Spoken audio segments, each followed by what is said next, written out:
비트겐슈타인이 말하는 규칙의 세계와 리처드 도킨스의 밈, 그리고 라칸이 말하는 상징계는 서로 겹치는 세계입니다.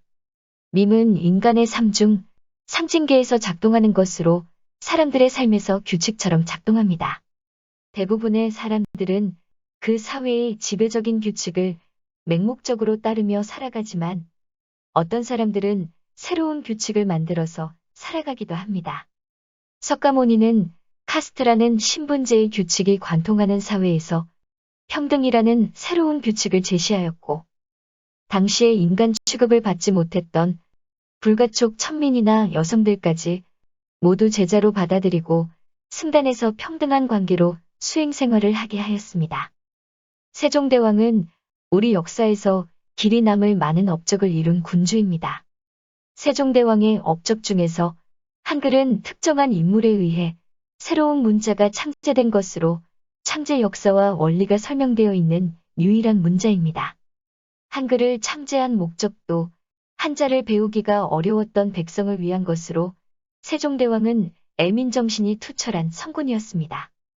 세종대왕은 규칙을 만드는 삶을 살아가신 것입니다.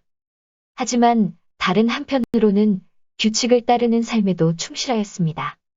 17세기 중반 조선의 인구는 약 1200만 명이었는데 이 중 노비는 30에서 40%에 달하였습니다.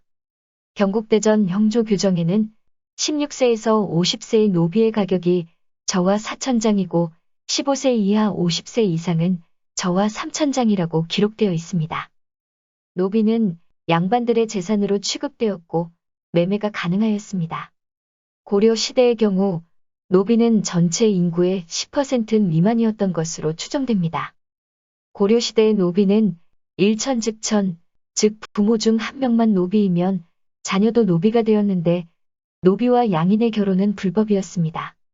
노비는 인간으로 여겨지지 않고 주인의 재산으로 취급되기 때문에 세금 납부와 군역 등의 국가에 대한 의무를 지지 않았습니다. 양반들은 노비를 증가시켜 재산을 늘리려고 하였고 국가는 군역이나 세금을 부담할 양인을 확보하려고 하였습니다. 태종은 병역과 납세의 의무를 수행할 양인을 늘리기 위하여 종부법을 시행하였습니다. 당시 양반들 중에선 여성 노비를 첩으로 둔 경우가 많았기 때문에 종부법은 노비를 줄이고 양인을 늘리는 데 큰 역할을 하였습니다. 종부법으로 노비가 줄어들자 양반들은 여성 노비들이 마음대로 양인 남성에게 시집을 가며 인륜을 어지럽힌다는 구실을 내세워 폐지를 요구했습니다. 세종이 왕이 되었을 때 예조판서 허조를 비롯하여 양반들은 종모종천법과 노비고소금지법 입법을 세종에게 간곡하게 청원하였습니다. 종모종천법은 여자 노비가 양인 남자와 결혼하여 낳은 아이의 신분을 노비로 삼고 그 아기 노비의 소유권은 여자 노비의 주인이 가지는 법입니다. 세종은 여러 신하들에게 종모종천법과 노비고소금지법에 대해 의논하게 시켰습니다. 입법이 되지 않자 입법자 허조는 태상왕인 태종에게 눈물로 호소하여 결국 1422년에는 주인고소금지법이, 1432년에는 종모종천법이 통과되었습니다. 주인고소금지법이 통과된 후 세종은 1426년에 임금일지라도 노비의 생명에 대해서 함부로 하지 못한다며 노비고살 금지법을 신하들의 반대에도 불구하고 관철시켰습니다. 그리고 1485년 성종 때 만들어진 경국대전에 일천즉천이 명문화되어 기록됩니다. 양반들은 재테크 차원에서 자신들에게 빚을 진 양인 신분의 사람이 빚을 갚지 못하면 빚 대신 그들의 자식을 자신의 노비와 결혼하게 하여 노비를 늘리는 방법으로 재산을 크게 증식시켰습니다. 세종 때 통과된 종모종천법과 노비고소금지법으로 해서 조선에는 노비가 급격하게 늘어나고 노비는 주인이 학대해도 고소를 할 수가 없는 처지가 되었습니다. 세종대왕은 백성을 위한 새로운 규칙도 많이 만들었지만 신분제라는 기존의 규칙을 따르고 더욱 강화시키기도 한 것입니다. 세종대왕의 강력한 애민정신과 창의력에도 불구하고 신분제라는 시대의 규칙 자체를 벗어나는 것은 세종대왕과 같은 뛰어난 사람에게도 쉬운 일이 아닌 것입니다. 인간의 마음속에 선과 악이 공존하듯이 새로운 규칙을 만들려는 마음과 규칙을 맹목적으로 따르는 마음도 공존한다고 할 수 있습니다. 조선시대의 노비 제도라는 규칙이 변화해온 과정이 보여주는 또 하나의 시사점은 규칙이 작동하는 원리가 니체가 제시한 도덕이 작동하는 원리와 같다는 것입니다. 종목법이든 종부법이든 일천즉천이든 그것을 주장하였던 사람들은 모두 그 근거로 인륜 즉 도덕을 지키기 위한 것이라고 주장하였습니다.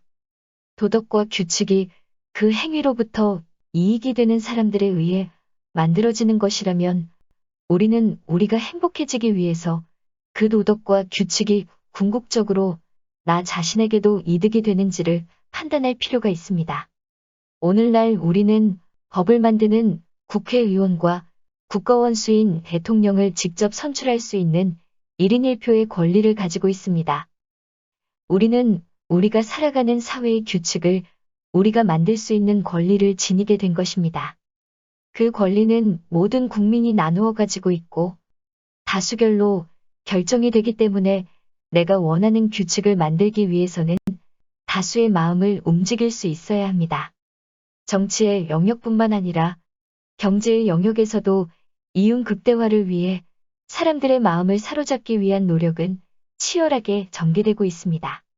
오늘날 심리학을 비롯한 많은 학문 분야에서 사람들의 마음이 어떻게 움직이는지에 대한 탐구가 활발하게 전개되고 있습니다. 이것은 경제의 발전으로 사람들이 물질적인 삶뿐만 아니라 정신적인 삶의 질에도 관심이 커지고 있음과 더불어 세상과 사람을 지배하는 규칙이 무력으로 결정되는 비중보다 마음으로 결정되는 비중이 더욱 확대되고 있음을 보여주는 것이기도 합니다.